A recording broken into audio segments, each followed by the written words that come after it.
राजाराम भाई, एकुल इतना ताम झाम, इतना सजावट, इतना खर्चा कर रहल बड़ा। अरे इतने में तो बिटिया रानी का ब्याह नहीं पड़ जात। इतना पैसा काहे खर्च कैले? अरे विजय भाई, हमार बिटिया पीएचडी कैले बानी ना, पूरा यूनिवर्सिटी में टॉप आइले बानी।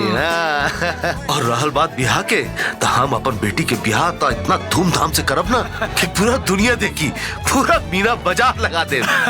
ब्याह बाद में करब, पहले चली। राउर बेटी इंतजार करत या केक काटे खातिर। पापा आई ना। आओ तारी बिटिया। अरे सब चला। आई ना। आ गई थी ना। चलो चलो चलो। केक काटा। Congratulations and celebration, congratulations and celebration, congratulations and celebration, congratulations and celebration. खुशी रहा। देख ले विजय जी। जी भाई। यही से कहा जाला कि बिटिया समाज के धरोहर होला। अरे वो अपन परिवार के परंपरा और संस्कृति संजो के रखेली। राजाराम भाई, बिटिया के तो खूब पढ़ोने मन कोनो शक नहीं खे, लेकिन एक बात जरूर है कि बिटिया रानी में संस्कार कूट कूट के भरल है। अरे आखिर बिटिया का कर बाड़े हमार।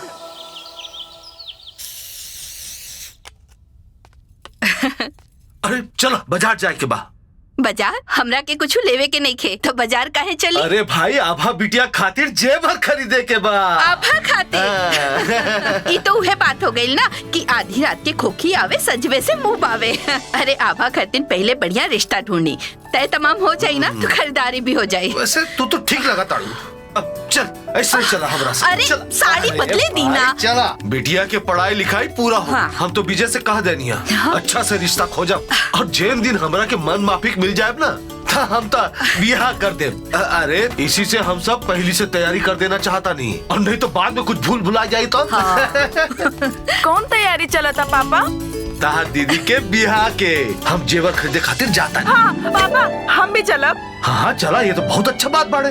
हाँ बिटिया तू भी चला। हाँ। अपन पसंद के 2-4 सेट ले लिया। पापा का जरूरत बा 2-2 सेट जेवर खरीदे के? इतना फिजूल खर्चा करे के कोनो जरूरत नहीं खे। उतना ही खर्चा करी जितना जरूरत बा, फालतू में खर्च ना। अरे बिटिया, हम जीवन में इतना मेहनत कैनी हा, इतना पैसा कमाईनी हा, केकरा खातिर? तुहे लोग के खातिर था। हमार जौन कुछ भी बा तुहे लोग के तबा। अरे हमार बिटिया हमार अभिमान बाड़े, और बाकी सब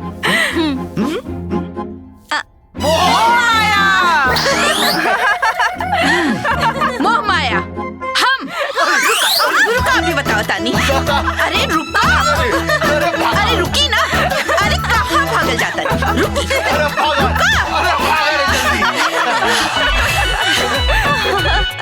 बहुत तंग करत थारू ना। जब ससुराल जेबू ना तब देखब केकरा के परेशान करबो।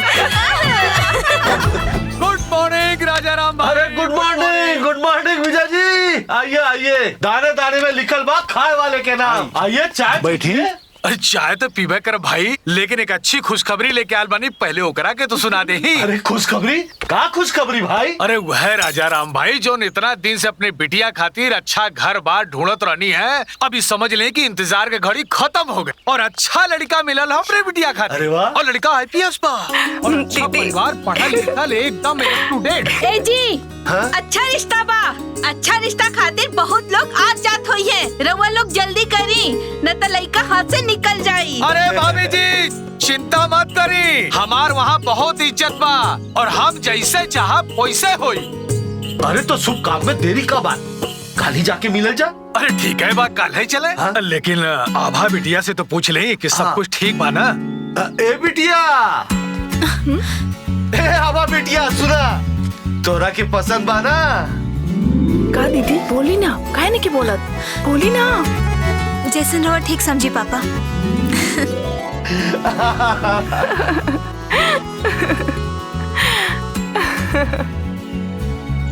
अब हम व्यापारी आदमी बानी और रोवा लोगन पढ़ल लिखल अधिकारी बाटे। हम बहुत खुश बानी कि हमार बेटी के बियाह ही घर में हुआ था। जैसन हमार बेटी पढ़ल लिखल बाटे वैसे रहुआ लोगन के घर द्वार भी पढ़ल लिखल बाटे। रहुआ लोगन ये रिश्ता स्वीकार कर ली, एकर एहसान हम जिंदगी भर ना भूलब। अरे हाथ ना जोड़ी, आप रिश्तेदार होके जात बानी और एमे एहसान के कौन बात बा। अगर हमार बेटा आईपीएस बाटे तो और बेटी भी तो पीएचडी बाड़ी, वो टॉपर्स। और जैसन रउआ के पढ़ल लिखल लड़का के जरूरत रहल, वैसे हमके भी तो शिक्षित बहू के तलाश रहल। काजी ठीक कहत बानी ना? हाँ, काहे ना। रउआ जैसन सज्जन आदमी के बेटी हमरा घर के बहू बने, ऐसे ज्यादा सौभाग्य का हो सकेला। अरे रउआ सही कहता नहीं, लेकिन भाई लड़की के बाप के तो झुके के पड़बे करी ना। अरे ना ना, ऐसा बात नहीं खे। देखी जमाना बदल चुकल बा, बेटा होके चाहे बेटी, बस शिक्षा दीक्षा होके के चाहिए। हम सोचनी है कि 51 लाख नगद, एक फॉर्च्यूनर गाड़ी और खिचड़ी के लेन देन और बिटिया के गहना गुड़िया, ये सब हम दहेज में दे। बस रहुआ लोग स्वीकार कर ली। उत्तम, अति अरे ना। उत्तम। हाँ, ना ना। अरे ना ना, हमनी के दहेज ना चाहिए, काहे से कि दहेज समाज के नासूर बाटे। बस बारातियन के स्वागत अच्छे से कर दे हम। अरे ना ना, ये दहेज कहाँ? दहेज तो तब होती ना जब आप दहेज मांगतीन और हमके देवे की होकत। ये तो हम अपन खुशी से अपन बेटी दामाद खातिर उपहार में देता नहीं। बस रहुआ लोगिन स्वीकार कर ली, बाकी बारातिन की चिंता मत करी, हम सब व्यवस्था करब और ऐसा व्यवस्था करब कि देखवैया लदी है। बहुत बढ़िया। हाथ दुखा गइल। अरे हमार बेटा कार्तिक आ गई।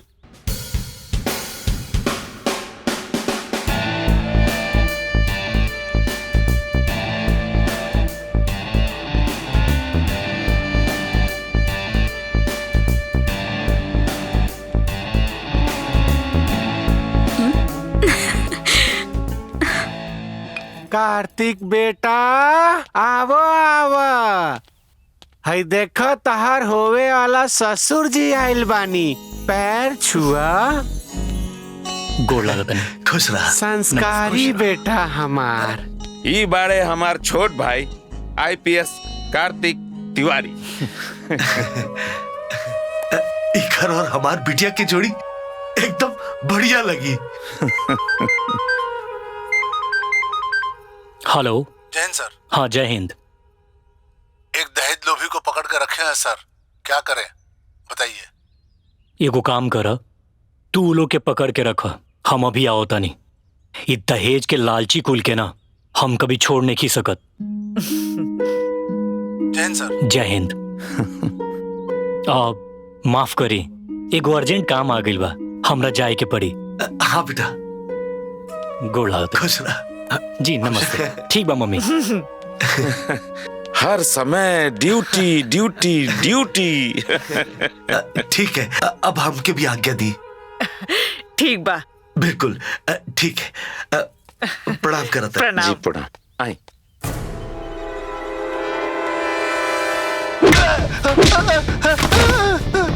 जय हिंद सर।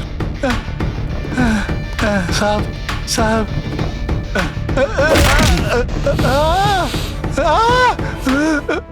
दहेज खातिर अपना पत्नी की हत्या कर देहले।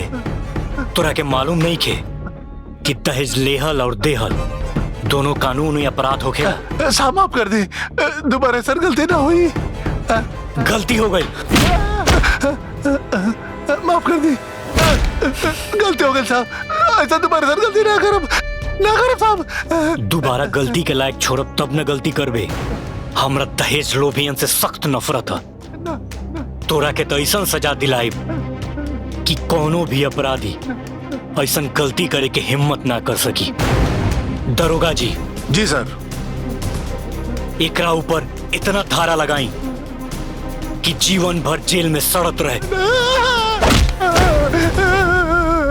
परिवार बहुत बढ़िया मिलल बा। सास जज, ससुर रिटायर्ड टीचर और जेठ एसडीएम और लड़का एसपी। और सबसे बड़ बात ई कि परिवार भी सीधा साधा और संस्कारी बा। अरे हमार बिटिया के तो भाग्य जाग गई। अरे मम्मी, किस्मत वाला तो ऊ लोग बाड़े जोन हमरे दीदी जैसन गुणी, संस्कारी और पढ़ल लिखल पीएचडी पास बहू पावताड़े। का दीदी सही कहा तानी ना? अच्छा ई बताई का लेन देन बा? कुछ ना, बस 51 लाख नगद, एक फॉर्च्यूनर कार और बारातियन की सेवा धूमधाम से कर दिया जाए। ठीक। पापा, हाँ? हम दहेज उत्पीड़न से पीएचडी के पढ़ाई कैले बानी और समाज में दहेज की प्रथा खत्म करे खातिर हम मुहिम चलावतानी। और वह हमरे बियाह में दहेज देवे के बात करतानी। इ दहेज लोभियन के यहाँ हम बियाह बिल्कुल ना करब। अरे ना बेटी ना, ऐसा कोनो बात नहीं खे। अरे वो लोग तो खुदे दहेज के विरोधी बाड़े। अरे ये सब तो बस हम अपन मन से कह देले बानी। देखी पापा, दहेज लिहर और दहेज दिहल ये दोनों गलत होखेला। ये कानूनी अपराध है। हम ही ना होके देब। देखा बेटी, तहार ये पढ़ाई, तहार ये शिक्षा ये घर में ना चली। एक रखे अपना पास रखा और हमार बात ध्यान से सुना। किताबी ज्ञान और व्यवहारिक जीवन में बहुत फर्क होला। कुछ भी हो के पापा, बाकी फिजूल के खर्च हम ना होके देब। अभी कंचन की पढ़ाई लिखाई, शादी ब्याह सब कुछ होके के बाकी बा और रवा लोगन के पूरा जीवन पड़ल बा। थोड़ा पैसा बचा के रखी, ना तो जीवन यापन कैसे होई? अरे तू चिंता मत करा बेटी, कंचन के पढ़ाई भी हो जाई, ब्याह भी हो जाई और हमार जीवन यापन भी हो जाए। हम अच्छा से पैसा बचा के रख ले बानी। हाँ। फिर भी पापा, देखा बेटी, हम जितना भी प्रॉपर्टी बना रहनी ना वो दू लोगों में ही बटी। अरे हम ओकरा के ब्याह के पहले दे या ब्याह के बाद एक के बात बा। बिटिया, जब सब कुछ तोहनी के बा तो दहेज कैसन? हाँ बेटी, वो लोग बहुत अच्छा बाड़े हैं। देखा, इतना ऊंचा पद में रहे के बाद भी बिल्कुल डिमांड ना कर ले रहनी है। और दामाद बाबू तक खुदे दहेज के विरोधी बाड़े। देखी पापा, सब केहू के मांगे के आपन आपन अलग अलग तरीका होला। और जब बिना मांगले सब कुछ मिल जा रहल बा तो फिर मांगे की जरूरत का बा? जैसन मर्जी वैसन करी। अरे अरे बेटी, भाग गई। ए जी, समधे जी के फोन आवता। आई बतियाई ना। अरे जल्दी करी। हाँ हाँ, ला पकड़ा। हाँ समधिंग जी, नमस्ते। नमस्ते नमस्ते, सब ठीक बानो? हाँ हाँ, सब ठीक बा। शादी के पूरा खरीदारी हो गई बाटे और गाड़ी भी निकाल ले रे बानी। अरे ई कुल के कोनो जरूरत नहीं खे, हमरे लगे सब बाटे। हमके पता बा समधिंग जी कि आपके पास सब कुछ बा, पर बिटिया के खाली हाथ तो ना भेज सकब ना। लोग का कहिए। अच्छा तो ठीक बा, अब जब रउआ खरीदिए ले ले बानी तो ऐसन करी, जौन सर सामान देवे के बा वो हमरे गांव और रउआ के गांव के आगे दी। रउआ तो जनते बानी कि शादी मैरिज हॉल से होता। अब खैला पियला के बाद लोग चल जाला, केहू कुछ ना देखेला केकरा के काम मिलल बा और केहू का देहले बा। तो हम चाहतानी कि रउआ सर सामान, गाड़ी घोड़ा जौन भी देवे के चाही सब तिलक पर ही दे दी, ताकि सब देखे और रउआ के नाम होखे। हाँ ठीक बा समधिन जी, अब हम सब सामान तिलक में ही लेके आए। नमस्ते। ए जी, हमारा भा इतना बड़ हो गई कि कल होकर तिलक जाता। वक्रतुंड महाकाय सूर्यकोटि समप्रभ निर्विघ्नं कुरु मे देव सर्वकार्येषु सर्वदा। ओम मंगलम भगवान विष्णु मंगलम गरुड़ध्वज मंगलम पुंडरीकाय मंगलाय तनो हरि। सर्वमंगल मांगल्ये शिवे सर्वार्थ साधिके शरण्ये त्र्यंबके गौरी नारायणी नमोस्तुते। क्यों थोड़ी चढ़ी अरे लाखों तत्सवितुर्वरेण्यं भर्गो देवस्य धीमहि धियो यो नः प्रचोदयात्। या देवी सर्वभूतेषु संस्थिता नमः तस्यै नमः तस्यै नमः तस्यै नमो नमः। या देवी सर्वभूतेषु लक्ष्मीरूपेण संस्कृता नमः तस्यै नमः तस्यै नमः तस्यै नमो नमः। तारे गलिया होता है ना वो बढ़िया से नेक ले लिया करा के। अथ तिलकोत्सव संपूर्णम। तिलक संपन्न हो गई। भैया के दही गुड़ खिलाएं।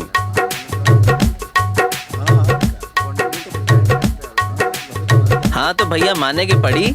लड़की के बाप बहुत दिलदार बाटे। बतावा इतना दहेज, वो भी शादी के पहले तिलक पर ही। हाँ, अरे फॉर्च्यूनर गाड़ी ला के पहले ही खड़ा कर देली। खूब दिल खोल के खर्चा करत बाड़े लड़की के बाप भाई।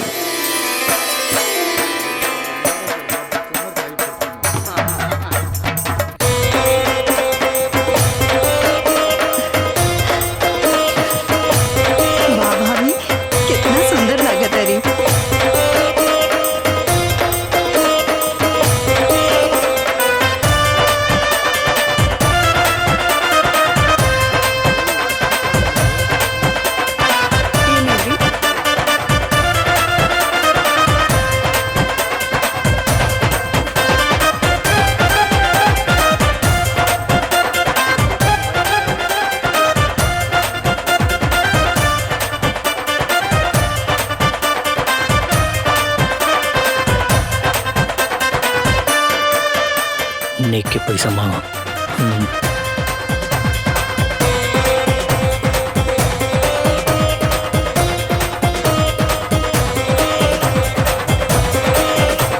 जयमाला पहनावा बिटिया। रुकी भौजी। का भइल? पहले नेक फिर जयमाल। नेक इली। इतना से काम ना चली। तब कितना चाहिए बोला? 5 लाख। 5 लाख? का हो गई? का हो गई? रउआ तो बहुत तारीफ करत रहनी है ना कि हमरे बेटी खातिर बहुत बढ़िया लड़का ढूंढले बानी। इहे लड़का ढूंढने बानी। जयमाला खातिर नेक मांगा था। वो 500,000 रुपया ना, 5 लाख रुपया। 5 लाख? अरे मजाक करत हुई। मजाक करा था? हम ई घर में ऐसा लालची घर में अपना बेटी की ब्याह ना करा।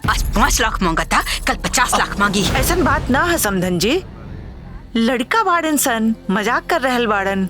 अगर ऐसने हो तो हम दहेज ना मांग लेती। समधन जी ठीक कहता नहीं। अरे भाभी जी, ये परिवार के हम बहुत अच्छी तरह से जानता नहीं। आप चिंता मत करिए, हम हैं ना। आप जयमाल कराएं। हाँ जयमाल कराएं। हाँ। कार्तिक बेटा जयमाल पहनावा।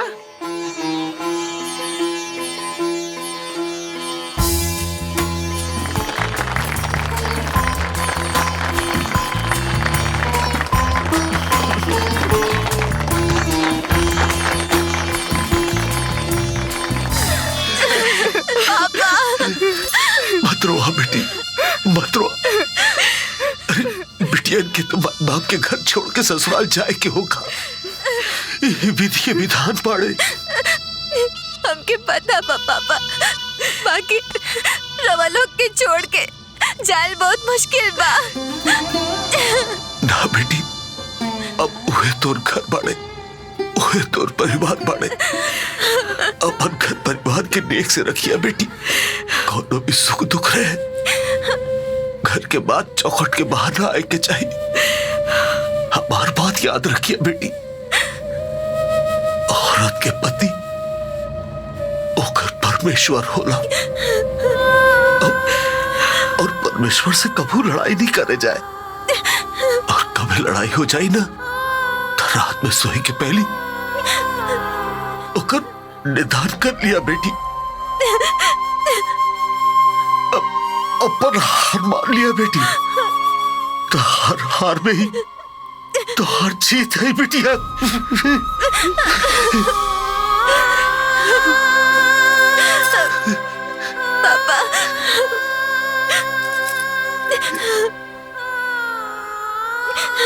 तीसर बात, बिटिया आज से सास ससुर ही तोर माई बाप पड़े, वो भगवान से बढ़कर बाड़े, ओकर हमेशा सम्मान करिया, निरादर मत करिया, ओकर इज्जत करिया।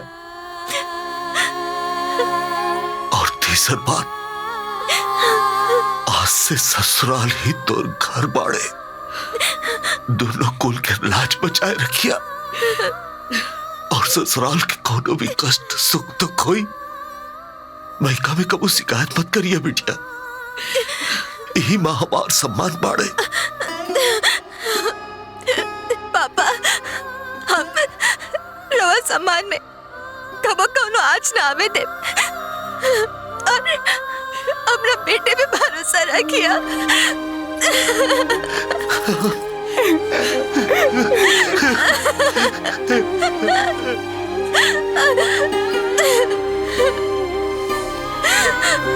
खुश रहो।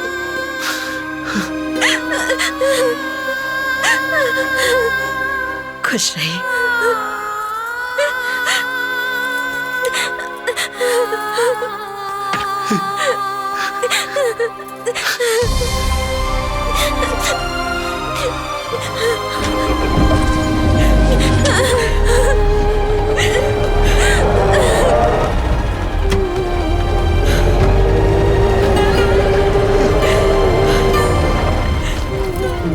प्रणाम।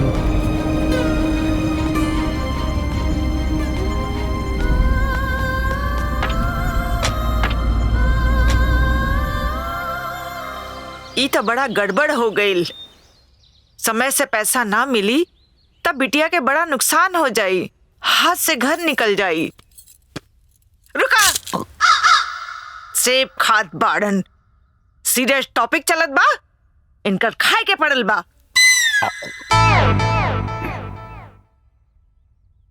लेकिन कैल भी कहा जा सकता, शादी ब्याह में इतना खर्च हो गईल बा। हतना जल्दी हमार सैलरी भी ना आवे वाला बा, हतना कम समय खातिर केकरा बोलल जाओ। पैसा के तो हमरो के जरूरत बढ़ले बा। अरे बहू, खड़ी काहे हो गईलू? आवा आवा। यही से कहत रहनी तहरा लोग से कि फालतू खर्च ना करा लोग, लेकिन नाही, तू लोग शाह खर्च बनल रहला। अब भुगता, तिलक के पैसा, शादी के पैसा, घर के पैसा सब लुटा देला। अगर समय से पैसा ना दिहल जाई तब बेटी के ससुराल वाले का समझिए कि मदद मांगली तो बहाना बना देली लोग। कुछो करा लोग, कौनो उपाय करा। अरे 2 दिन के तो बात बा, बिटिया के खाता बहाल हो जाई तो वापस कर दिहल जाई। बहू, पहला चाय हमरा के दे दे इनका पहला। हाँ। इतना सारा पैसा इतना कम समय में कैसे इंतजाम हुई? हमार तो दिमाग नहीं काम करत। रहुए लोग सोची ना कुछ। अरे बेटा, कुछ तो हल निकाला, कौनो उपाय करा। हाँ बेटा लोग, अभी कहीं से कैसा हूँ कुछ इंतजाम कर ला लोग, बाद में दिया जाई, अभी तो बस काम निकल जाए। हाँ, ना तो बिटिया के घर बिगड़ जाई। मम्मी बहुत कोशिश करी नहीं है, लेकिन कोनो उपाय समझ में नहीं के आवत। बाकी कैल का जाओ। अम्मा जी, हम कुछ मदद करी? तू मदद करबू? कैसे? पापा जी से बात करके। पापा जी से मांग के? रवा सब कहे तो हम पापा जी से बात करब, वो दे दी है। ना ना बिटिया, ई ठीक ना होई। वो तो बहन अपने बिटिया के ब्याह कैले बानी, वो कहाँ से देई है? उनकरा से मांगल ठीक ना होखी, और वो भी 25 लाख। ना ना अम्मा जी, रवा चिंता मत करी, हम पापा जी से मांग ले, और जब दीदी के खाता में बिहाल हो जाए तो दीदी दे दिए है। हाँ, जुग जुग जिया बहू। हमार गुड्डा।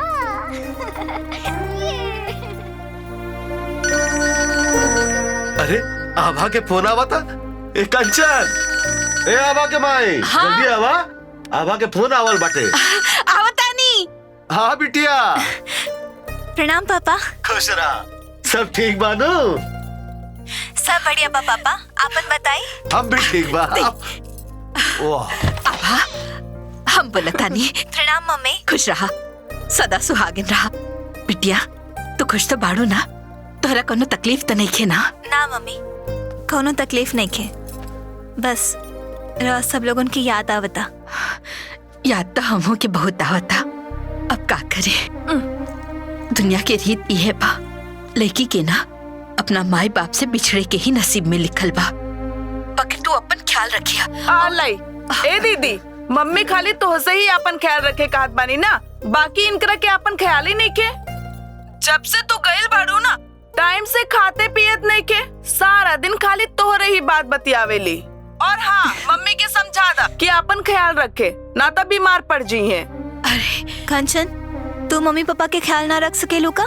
अरे हम तो रखबे करे नी, लेकिन हमार बात कहाँ सुनेली? अच्छा ठीक बा, पापा के फोन दो, हम उनके बताओ तानी। हाँ हाँ, ली पापा। हाँ बिटिया।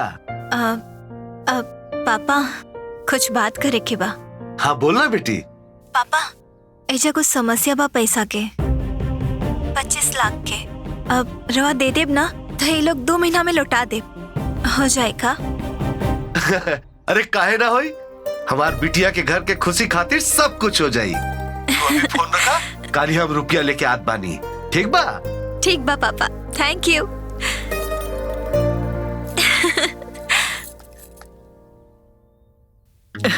ली समधी जी, पानी पी ली। अरे ना ना समधिन जी, बिटिया के घर के दाना पानी लेना मतलब पाप बाड़े। अरे समधी जी, कौन से जमाने में जी रहल बानी? ई मॉडर्न युग बा, ई सब केहू ना मानेला। जमाना चाहे जौन होके, पर बाप बेटी के रिश्ता तो ना बदल सकेला ना। बिटिया के घर के पानी पीना मतलब बिल्कुल मनाही। पानी ना पिए तो लड्डू खा ली। अरे कोनो बात नहीं खे, सबकर आपन आपन वसूल होखेला। चिता जी दिया इली। समधिन जी लिया अपन अमानत, पूरा 25 लाख बाटे। शुक्रिया।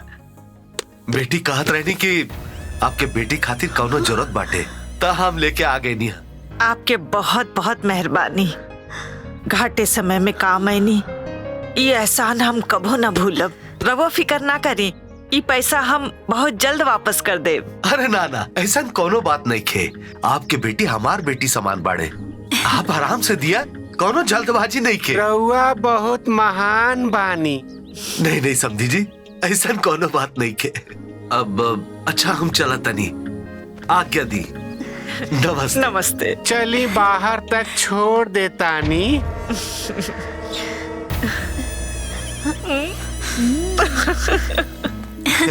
पापा बिटिया अपन ध्यान रखी। हाँ ठीक बा पापा, रहो अपन ख्याल रखी। हाँ हम भी अपन ध्यान रखी। तार खुशी में ही हमार खुशी बाड़े। थैंक यू पापा। ए पगली, पापा के क्यों थैंक यू बोलेला? अच्छा भाई साहब, अब जाता है। प्रणाम पापा। खुश रहा। आई। नमस्ते दीदी। आई बैठी।